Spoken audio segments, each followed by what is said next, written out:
Yung sumasang-ayon na sometimes we have to bend the law to please the people, naging ombudsman, mga kababayan. Pagkatapos, ito namang nagsabi mismo na sometimes we have to bend the law, siya ngayon ang uupong chairman ng Senate Blue Ribbon Committee, mga kababayan.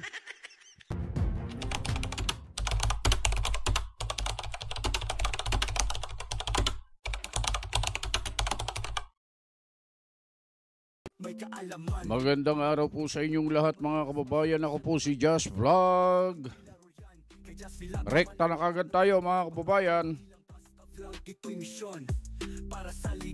Meron tayong breaking news ngayon. Ito, basahin ko lang Ito yung nakuha natin sa philstar.com. Si Senator Erwin Tulfo muna ang tatayong acting chairman ng Senate Blue Ribbon Committee matapos magbitiw si Senator Ping Lacson. Kinumpirma ito ni Senate President Tito Soto ngayong Miyerkules, Oktubre 8 at sinabing automatikong papalit si Tulfo bilang pansamantalang pinuno dahil siya ang kasalukuyang vice chair ng committee. Ayan po yung balita na yan, mga kababayan. At tungkol dyan sa balita na yan, mga kababayan, at sabay-sabay nating panoorin ang bidyong ito. Si Senator Erwin Tulfo muna ang tatayong acting chairman ng Senate Blue Ribbon Committee matapos magbitiw si Senator Ping Lacson.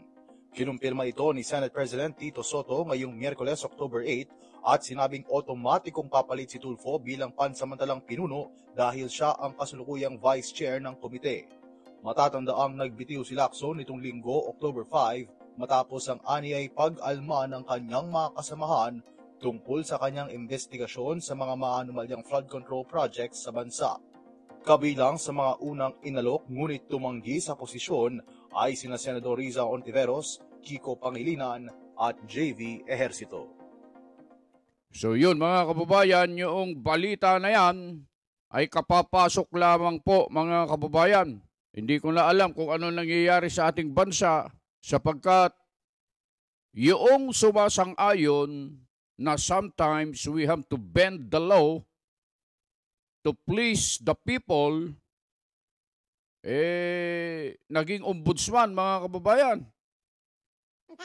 Pagkatapos, ito namang nagsabi mismo na sometimes we have to bend the law, siya ngayon ang uupong chairman ng Senate Blue Ribbon Committee, mga kababayan.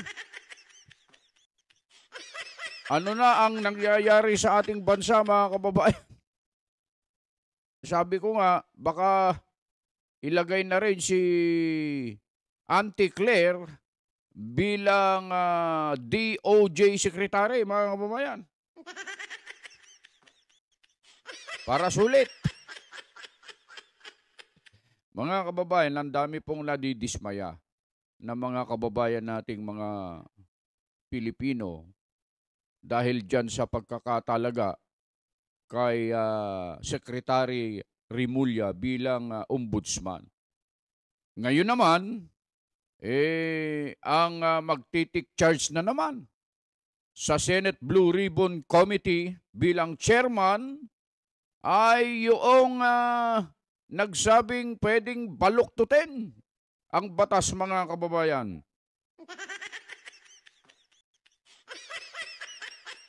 Ano po ang masasabi nyo tungkol dito sa mga nangyayari ito, mga kababayan? Alam namin na hindi po kayo bulag, hindi po kayo bukas ang inyong mga mata at isipan tungkol sa mga nangyayari. Paki-comment nyo naman sa ating comment section kung ano ang masasabi nyo tungkol sa mga bagay-bagay na ito na ayun nga, tulad ng sinabi namin, ang totoo, kinestyon yan ni Senator Marcoleta yung pagiging ombudsman ni Secretary Boying Rimulya.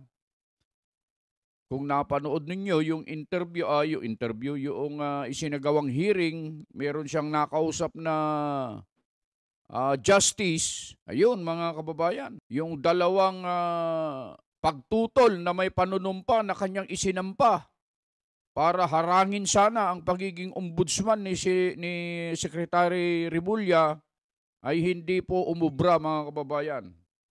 Ang dahilan niyan, presidente po kasi ang nag-a-appoint ng magiging ombudsman. So sabi nga nila, bago masunod ang gusto nyo, maging presidente raw muna kayo mga kababayan. Ganun talaga. Nasa kapangyarihan po sila. Sila po talaga ang masusunod dyan mga kababayan.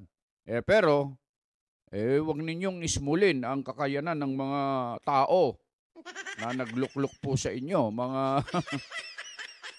mga idol.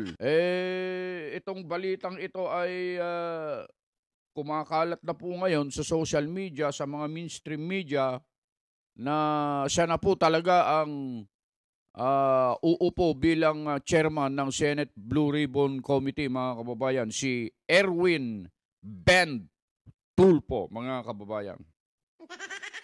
Pero yun lang, gusto lang namin i-share sa inyo ang mga kaganapang nangyayari mga kababayan para kahit paano ay magkaroon po kayo ng kabatiran.